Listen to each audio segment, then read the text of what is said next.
শুনতে চাই অনুষ্ঠানের পক্ষ থেকে সকলকে স্বাগতম। সামনে আসছে কোরবানির ঈদ। এই ঈদে তো একটু ঘোরাঘুরির প্রয়োজন।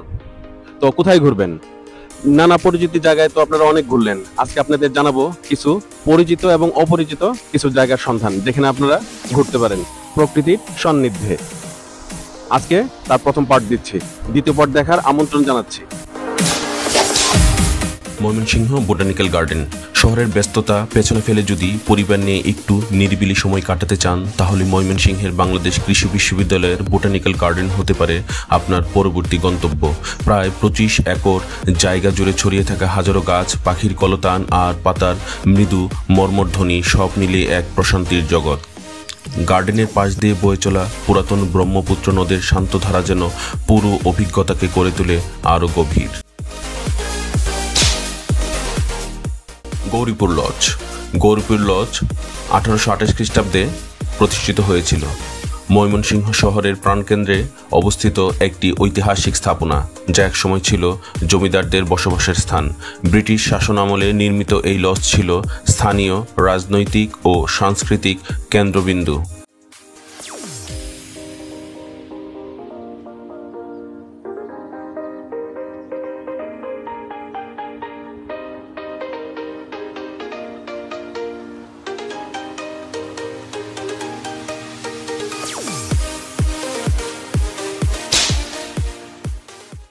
ময়নাদ্বীপ। ময়মনসিংহ শহরের অতি নিকটেই 0 পয়েন্ট থেকে মাত্র 5 কিলোমিটার দূরত্বে বাংলাদেশ কৃষি বিশ্ববিদ্যালয়ের শেষ মোড়ের দক্ষিণে গৌরীপুরের ভংনামারী ইউনিয়নের অনন্তগঞ্জ বাজার সংলগ্ন স্থানে অবস্থিত ব্রহ্মপুত্রের দুটি ধারা দুদিকে বেশ কিছু দূরে গিয়ে আবার একই ধারায় মিলিত হয়েছে। এর মাঝে তৈরি হয়েছে একটি বৃহৎ বদ্বীপের। এই দ্বীপটিকে সবাই ময়নার চর বা ময়নার দ্বীপ বলে ডাকে। নিরিবিলিতে সময় কাটানোর জন্য ভ্রমণ পিয়াসুরা ছুটে আসেন ময়নার দ্বীপে। বর্তমানে এই স্থানটি পিকনিক স্পট হিসাবেও বেশ জনপ্রিয়তা লাভ করেছে। সন্তোষপুর রাবার বাগান। ময়মনসিংহ ফুলবাড়ী উপজেলার নাওগাঁ ইউনিয়নের বাংলাদেশ বন শিল্প উন্নয়ন কর্পোরেশনের তত্ত্বাবধানে 106 একর জায়গা জুড়ে গড়ে তোলা হয়েছে সন্তোষপুর রাবার বাগান। গজারি ও শাল গাছ ছাড়াও এখানে আছে নানা প্রজাতির গাছপালা। সম্পূর্ণ প্রাকৃতিক উপায়ে গাছ থেকে কষ সংগ্রহ করে তৈরি করা হয় রাবার, যা বিদেশেও রপ্তানি করা হয়ে থাকে। রাবার বাগানে অন্য আর একটি উপভোগ্য বিষয় হলো এখানে প্রায় 500-র অধিক বানর রয়েছে। বানরগুলো আপনাকে দেখে হয়তো আপনার কোলে বা কাঁধে উঠতে পারে, তবে ভয়ের কোনো কারণ নেই। বানরগুলো কারো কোনো ক্ষতি করে না। রামগোপালপুর জমিদার বাড়ি। ঢাকা থেকে রামগোপালপুর জমিদার বাড়িতে যাওয়ার জন্য প্রথমে বাস বা ট্রেনে ময়মনসিংহ জেলা শহরে পৌঁছাতে হয়।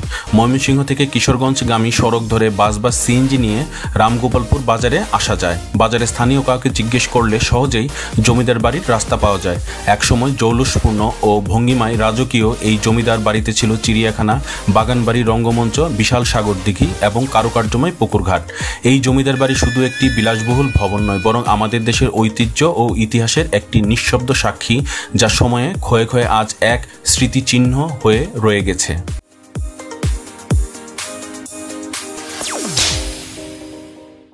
বিপিন পার্ক। ময়মনসিংহ জেলা শহরের প্রাণকেন্দ্রে ব্রহ্মপুত্র নদের শান্ত ধারা বরাবর দাঁড়িয়ে আছে ইতিহাসের মোড়ানো এক বিনোদন কেন্দ্র, বিপিন পার্ক। প্রায় 2 শতাব্দী আগে যাত্রা শুরু করা এই পার্ক ছিল স্থানীয় মানুষদের বিনোদন ও মিলনমেলার একটি প্রধান স্থান। সময়ের স্রোতে হারিয়ে গিয়েছে তার উজ্জ্বলতা, সৌন্দর্য আর সেই প্রাণচাঞ্চল্য। আজকের বিপিন পার্ক পুরাতন ঐতিহ্যকে সম্মান জানিয়ে আধুনিক ছোঁয়ায় গড়ে তোলা হয়েছে নতুন রূপে।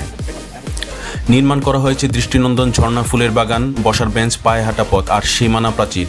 এক টুকরো ইতিহাসকে ঘিরে গড়ে উঠেছে আধুনিক শহরের সবুজ এক শ্বাস প্রশ্বাস। এই পার্কে একসাথে মিশে যায় প্রকৃতি, পরিবার আর নস্টালজিয়া।